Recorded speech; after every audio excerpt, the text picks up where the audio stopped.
Acid rain या इसको acid deposition भी कहा जाता है।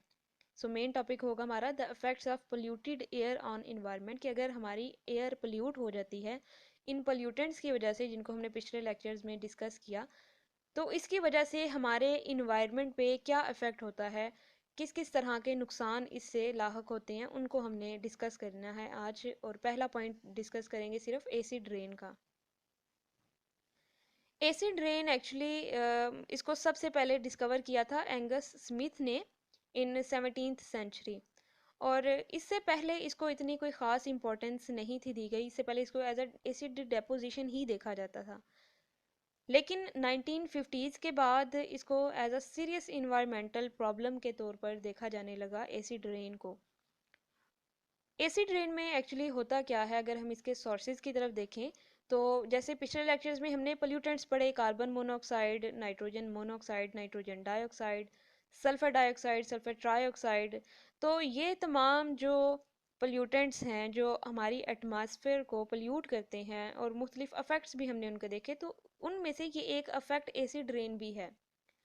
क्योंकि कार्बन मोनोऑक्साइड जो एटमॉस्फेयर में रिलीज होती है इनकम्प्लीट कंबशन की वजह से, समटाइम्स वो ऑक्सीडाइज हो जाती है कार्बन डाइऑक्साइड में, और वो जो कार्बन डाइऑक्साइड है फिर वो फर्दर आगे से कार्बोनिक एसिड में चेंज हो जाती है। या फिर अगर किसी ऑर्गेनिक मैटर की कंबशन की जाए, कंप्लीट कंबशन, उसकी कंबशन का एक प्रोडक्ट होता है कार्बन डाइऑक्साइड। वो जो कार्बन डाइऑक्साइड है एटमॉस्फेयर में, वो क्या करती है, वाटर के साथ रिएक्ट करके कार्बोनिक एसिड में चेंज हो जाती है, जो कि हमारी एटमॉस्फेयर में फिर मौजूद होता है। हमारे एटमॉस्फेयर में सस्पेंडेड फॉर्म में ये कार्बोनिक एसिड मौजूद रहता है, और रेन के साथ जब नेचुरल रेन होती है उसके साथ दोबारा से हमारी ज़मीन तक ये पहुंच जाता है एटमॉस्फेयर से। या ऐसा भी होता है कि जो एटमॉस्फेयर में कार्बन डाइऑक्साइड मौजूद है, तो नेचुरल रेन के साथ ये रिएक्ट करके कार्बोनिक एसिड में चेंज हो जाती है H2CO3 में। तो ये एक पहला हमने सोर्स देखा, कार्बोनिक एसिड किस तरह से हमारे एटमॉस्फेयर में एंटर होती है, केमिकल रिएक्शन उसका। अब अगर हम देखें कि जो नाइट्रोजन डाइऑक्साइड है, नॉक्स के बारे में अगर हम देखें, तो जो नाइट्रोजन मोनोऑक्साइड है NO, वो हमारी एटमॉस्फेयर में मौजूद ऑक्सीजन के साथ ऑक्सीडाइज होकर नाइट्रोजन डाइऑक्साइड में चेंज होती है। और वो जो नाइट्रोजन डाइऑक्साइड है NO2, वो एटमॉस्फेयर में मौजूद वाटर वेपर्स या वाटर के साथ रिएक्ट करने के बाद, या जो हमारी बारिश है उसके पानी के साथ रिएक्ट करने के बाद भी ऐसा रिएक्शन हो सकता है। तो रिएक्शन के बाद क्या चीज़ बनाती है, नाइट्रिक एसिड HNO3। इसके अलावा फिर तीसरा जो पोल्यूटेंट पड़ा पिछले लेक्चर्स में, सल्फर के ऑक्साइड्स, जिसमें sulphur dioxide and sulphur trioxide. अगर हम बात करें सल्फर डाइऑक्साइड की, तो सल्फर डाइऑक्साइड वाटर के साथ रिएक्ट करेगी in the presence of oxygen, तो फिर सल्फ्यूरिक एसिड बनेगा। और अगर सल्फर ट्राइऑक्साइड की बात करें SO3 की, SO3 वाटर के साथ डायरेक्टली रिएक्ट करके सल्फ्यूरिक एसिड में चेंज हो जाएगा H2SO4 में, जिसको हमने एज अ एरोसोल भी देखा था पिछले लेक्चर के अंदर। तो ये कुछ सोर्सेज हैं जिसकी वजह से जो एसिड के पार्टिकल्स हैं वो हमारी एटमॉस्फेयर में सस्पेंड होते हैं, या मौजूद होते हैं, या रिलीज़ होते हैं, कुछ भी कह सकते हैं हम इनको। और जब नेचुरल रेन हो उसके साथ फिर ये शामिल हो के हमारी ज़मीन तक दोबारा पहुंच जाते हैं। इसके अलावा अगर हम ये देखें कि हमें किस तरीके से पता चलता है कि जो रेन है वो एसिडिक है, तो जो नेचुरल रेन है उसकी पीएच राउंड अबाउट होती है 5.6 के करीब होती है। और जो एसिडिक रेन है उसकी पीएच, अगर उस रेन के अंदर एसिड शामिल होना शुरू हो जाए तो उसकी पीएच 5 से नीचे आना शुरू हो जाती है। और जितनी पीएच 5 से कम होती जाएगी उतनी ज़्यादा उस रेन को एसिडिक कंसीडर किया जाएगा फिर।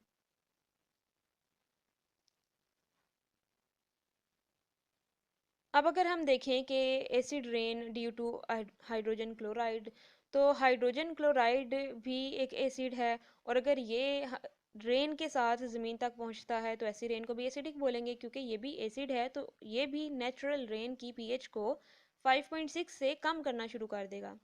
हाइड्रोजन क्लोराइड हमारी एटमॉस्फेयर में शामिल होता है ड्यू टू वोल्केनिक एरप्शन। आतिशफशानी की वजह से कुछ कंट्रीज़ में हाइड्रोजन क्लोराइड गैस जो प्रोड्यूस होती है, तो ये भी एक रीज़न है फॉर टेम्पररी एसिड रेन। तो ये भी अगर रेन के साथ शामिल हो जाती है हाइड्रोजन क्लोराइड गैस, तो उसके साथ दोबारा से ज़मीन तक पहुंच जाती है, तो वो भी रेन को एसिडिक कर देती है। अब अगर हम देखें कि एसिड रेन के साथ पोल्यूशन के कौन से प्रॉब्लम्स हैं, कौन कौन से अफेक्ट्स होते हैं एसिड रेन के हमारी ज़मीन के ऊपर, तो सबसे पहला अफेक्ट हम उसका क्या बताते हैं कि एसिड रेन क्या करता है, हमारी सॉइल को, रिवर्स को, लेक्स को ये स्लाइटली एसिडिक कर देती है। हमारी वाटर बॉडीज़ को या हमारी ज़मीन को ये क्या करती है, एसिड रेन उनकी जो पीएच है वो कम कर देती है, उनको स्लाइटली एसिडिक बना देती है। अब अगर कोई पानी या अगर कोई वाटर बॉडी है या ज़मीन जो है जिसकी पीएच एसिडिक नहीं होनी चाहिए, तो ये क्या कर रही है, एसिड रेन क्या कर रही है, उसकी पीएच को चेंज कर देती है, जो कि फिर हम डोमेस्टिक पर्पस के लिए जब या वैसे भी उसको यूज़ नहीं कर पाएंगे। इसके अलावा हमारी सॉइल को, रॉक्स को, चट्टानों को, उनको भी एसिडिक कर देती है नेचर में, उनकी भी जो पीएच है उसको एसिडिक बना देती है। It also leach out the metals like aluminium, mercury, lead और कैल्शियम जैसी इस तरह की मेटल्स को क्या करती है, चट्टानों से या ज़मीन से एक्सट्रैक्ट कर देती है। लीच का मतलब होता है यहाँ पर एक्सट्रैक्ट कर देना, नथारना, बाहर निकाल देती है। तो जब इस तरह की रेन, एसिडिक रेन जिसकी पीएच एसिडिक हो, ऐसी रेन जब किसी रॉक्स पे, सॉइल पे डायरेक्टली उसके साथ अटैच डायरेक्टली उसके साथ ज़मीन पे पड़ती है, तो क्या होता है कि वो अपने साथ साथ उन चट्टानों में से, उस सॉइल में से मेटल्स को, जैसे एलुमिनियम, मरकरी, लेड, कैल्शियम वगैरह, उनको बाहर निकाल देती है। और इस तरह की मेटल्स फिर बारिश के पानी के साथ बहती हुई वाटर बॉडीज़ में एंटर हो सकती हैं। और वाटर बॉडीज़ में जब वो एंटर होंगी तो क्या होगा कि उससे वाटर बॉडीज़ अफेक्ट होंगी, जो रिवर और लेक्स वगैरह हैं या और जो फ्रेश वाटर बॉडीज़ हैं, उनके जो पानी है उनको वो एसिडिक बना देंगी। और इसके अलावा वो क्या करेंगी कि उनको पल्यूट कर देंगी इन मेटल्स की वजह से।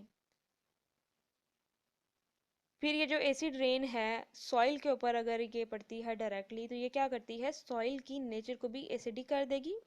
It also acidified the soil. और उससे क्या होता है कि ज़मीन से भी जो न्यूट्रिएंट्स हैं जो ज़रूरी हैं फील्ड्स के लिए, उनको बाहर एक्सट्रैक्ट कर देगी, उनको लीच आउट कर देती है। और इससे क्या होता है कि लीव्स को, प्लांट्स को और प्लांट्स की ग्रोथ को इससे काफ़ी ज़्यादा नुकसान पहुंचता है। फिर अभी जो हमने ऊपर मेटल्स पढ़ी, ये जो एल्युमिनियम, मरकरी वगैरह हैं, अगर ये बारिश के पानी के साथ बहती हुई, जो कि एसिड रेन ने उनको लीच आउट किया है रॉक्स से, सॉइल से, या जो न्यूट्रिएंट्स हैं उनको लीच आउट किया, तो अगर वो पानी के साथ बहती हुई वाटर बॉडीज़ की तरफ जाती हैं और वहाँ पर जो फ़िश मौजूद हैं उनको क्या करेंगी, उनको डैमेज करेंगी। अगर वो उनके अंदर एंटर हो जाती हैं तो उन फिशेस को अगर हम एज अ फूड यूज़ करते हैं तो वो ह्यूमन हेल्थ के लिए भी काफ़ी हार्मफुल होंगी। तो ये कुछ अफेक्ट्स हैं एसिड रेन के हमारी ज़मीन पे, और उन अफेक्ट्स की वजह से ह्यूमन लाइफ और जो हमारी क्वालिटी ऑफ लाइफ है, हमारा जो बायोस्फीयर है, इकोस्फीयर, वो किस तरह से डैमेज हो रहा है। तो ये चंद उसके अफेक्ट्स हैं। इसके अलावा जो एसिड रेन है, it also damage the building materials such as steel को भी डैमेज करती है, पेंट को ख़राब कर देती है, प्लास्टिक को, सीमेंट को, इसके अलावा मैजनरी वर्क को काफ़ी ये डैमेज करती है। स्कल्पचरल वर्क को भी, मुजस्मा साजी का जो काम है, तो उनको भी ये काफ़ी नुकसान पहुंचाती है। इसके अलावा अगर हम देखें मार्बल और लाइमस्टोन की एक बहुत बड़ी एग्जांपल ताजमहल इंडिया के अंदर जो मौजूद है आगरा में, तो उसको भी इसने काफ़ी ज़्यादा नुकसान पहुंचाया है। तो ये एसिड रेन के चंद नुकसान हैं, चंद अफेक्ट्स हैं उसके।